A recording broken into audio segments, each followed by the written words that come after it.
Des ordures ménagères dans les caniveaux. Des ouvrages d'assainissement sont comme des poubelles envahies de déchets. Conséquence, canaux d'évacuation bouchés, eau stagnante dans les rues et quartiers, cause de diverses maladies. Situation inquiétante, l'ONG L'Emmanuel se bat contre le mal. Il faut insister, il faut porter le message vers les populations pour que les gens comprennent qu'il n'est pas bon de jeter les ordures dans les caniveaux. Et il faut leur présenter les conséquences qu'entraînent les caniveaux bouchés par les ordures. Donc il faut amener les Ivoiriens à changer de comportement au quotidien.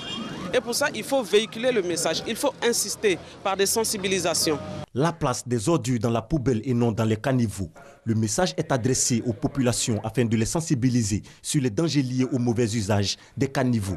Que la population comprenne que ça va de notre santé, quand on ne jette plus des ordures dans les caniveaux. Les caniveaux ne sont pas des dépotoirs, ce n'est pas des poubelles. À Bobo Baoulé, nous avons une équipe chargée de l'environnement. Si quelqu'un est surpris en train de déverser ces ordures dans les caniveaux, la personne répondra de ses actes et la chefferie prendra des mesures pour punir cette personne.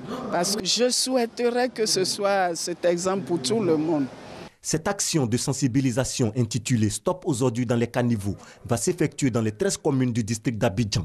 L'intérêt est d'amener les populations à prendre soin des ouvrages d'assainissement et vivre dans un cadre sain. Bonne nouvelle pour les assurés sociaux de la Caisse nationale de prévoyance sociale CNPS. L'institution a décidé de revaloriser les pensions de retraite à hauteur de 5%. L'allocation familiale, quant à elle, a été augmentée. Elle passe de 2 500 à 5 000 francs par enfant et par mois. Enfin, la pension minimum passe de 18 000 à 30 000 francs. Ces mesures prennent effet à compter de ce mois de juillet 2016. Elles ont été annoncées au cours de la cérémonie de remise de prix aux meilleurs agents et agences de la CNPS pour leur contribution au rayonnement de l'institution. Toutes ces dispositions d'ordre social sont de nature à prouver que la CNPS est vraiment un partenaire des assurés sociaux, mais aussi garantit l'avenir. Voilà le sens de ces dispositions qui ont été prises par le conseil d'administration. Son esprit d'initiative et son professionnalisme ont convaincu le jury. Monique Nguessan est donc élue meilleur agent CNPS de l'année 2016. C'est le travail bien fait et le courage que j'ai eu de pouvoir avancer, aller jusqu'au bout. Parce que j'aime le travail bien fait. Tant que mon travail n'est pas encore véritablement, totalement accompli, je fais tous les sacrifices pour y arriver.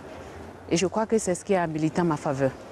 Au total, 8 prix ont été décernés, dont 3 à des structures centrales et déconcentrées, comme les agences du Plateau et à Bobo pour leurs performances. 4 autres prix ont été remis à des agents qui ont fait preuve d'initiative et de qualité professionnelle et morale. Grand jour pour les populations d'Ouassou, village situé dans le département de Sakassou, réputé pour l'activité de poterie pratiquée par ces femmes. En ruine depuis 2002, le four de cuisson de peau de ce dit village a été réhabilité. Depuis les événements, les fours sont gâtés. On n'a pas quelqu'un pour remplacer. On avait notre oncle qui s'occupait de Sabalou. On est là, on ne trouve pas quelqu'un pour nous aider. Aujourd'hui, à notre grande surprise, ils sont arrivés. Cette opération a été possible grâce à un gros agro-industriel. Un geste qui s'inscrit dans le cadre de la responsabilité sociétale de l'entreprise RSE.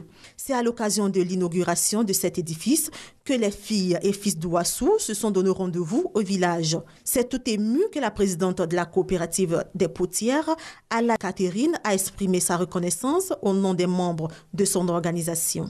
À sa suite, Loukou Kouadio Michel, cadre de la région, investigateur de l'opération de réhabilitation et parrain de la cérémonie, après avoir salué la générosité de l'entreprise donatrice, a incité ses sœurs à l'entretien de l'ouvrage. L'œuvre est là. Je voulais vous demander de l'entretenir. C'est vrai. C'est pour vous, mais c'est pour la Côte d'Ivoire. Parce que ce que vous allez faire, ça ne va pas rester à Ouassou. Enfin, Mme Koua Anelon, chargée de la responsabilité sociétale des entreprises du groupe agro-industriel, a manifesté sa satisfaction de voir le four réhabilité. Les visites guidées du four et danses ont mis fin à cette cérémonie d'inauguration.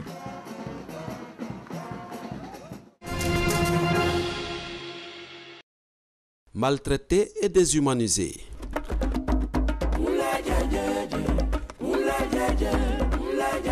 C'est ainsi que de milliers d'Africains souffraient des chaînes des colons blancs pendant leur déportation vers l'Occident et l'Amérique. L'histoire est ancienne, mais reste encore gravée dans la mémoire des peuples africains. Pour devoir de mémoire, une organisation non gouvernementale est mise en place. Elle a pour mission de transformer ce passage douloureux en une industrie culturelle et touristique. Agir de manière que l'esclavage et son binôme, la traite négrière, demeurent à jamais dans la mémoire collective de l'humanité, afin que plus jamais ces fléaux déshumanisants ne se répètent sur la terre des hommes. Agir de manière à ce que les peuples riverains de la route de l'esclave, qui ont tant souffert de l'enlèvement de force de leurs bras valides transférés en esclaves outre-Atlantique, retrouvent un mieux-être économique, social et culturel. Une initiative saluée par les participants. En se donnant les moyens de retracer l'histoire, nous nous donnons les moyens de préparer un avenir certain. Nous aurions souhaité que vivement des jeunes puissent être associés à ce programme de façon à ce qu'ils puissent assurer la relève comme il se doit. Plusieurs sites de déportation des esclaves ivoiriens ont été identifiés dans les localités de Grand Laou, Tiasalé et Sassandra par l'ONG Devoir de Mémoire qui entend réaliser à ces endroits des projets de restauration et de l'hôtellerie. Bravo. 3000 éléments des forces de l'ordre déployés, 216 véhicules mobilisés, 11 539 personnes interpellées, parmi elles 250 dont 10 mineurs déférés, 116 fumoirs détruits, environ 3 tonnes de cannabis ainsi que des armes à feu saisies.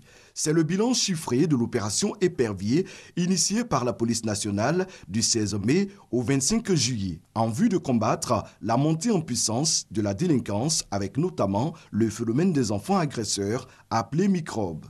Après l'Épervier, place à l'opération vacances sécurisées. Nous voici au seuil des grandes vacances. Il était donc important pour la police nationale, sur instruction du directeur général de la police nationale, de réarticuler le dispositif sécuritaire et l'adapter au contexte actuel des grandes vacances. Nous aurons 2 missions essentielles.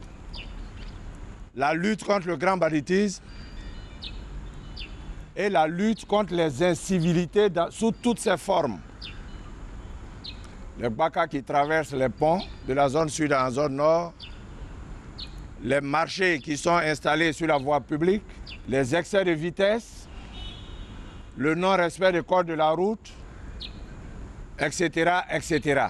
L'opération Vacances sécurisées vise à assurer aux populations des moments de tranquillité, leur permettre de se réapproprier leur quartier et disposer librement de l'espace public. Le CCDO, la BAE, la CRS, la police criminelle, la brigade mondaine, l'URC et toutes les équipes sont prêtes à veiller au respect des consignes de la Direction générale de la police nationale.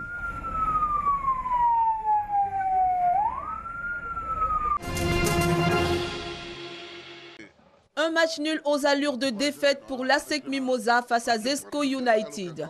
Et pourtant, ce sont les Mimos qui s'offrent les meilleures occasions. Les Zambiens n'auront qu'une seule tentative nette en première période. Même scénario à la reprise pour l'ASEC qui ouvre le score à la 75e minute par Kone Nabi. Une joie très vite gâchée avec l'égalisation de Jackson moins de 5 minutes plus tard. Troisième du groupe A, l'ASEC n'a plus le choix. Les jaunes noirs devront remporter leurs 2 derniers matchs face à Al Ahly d'Égypte et au WAC afin de poursuivre l'aventure.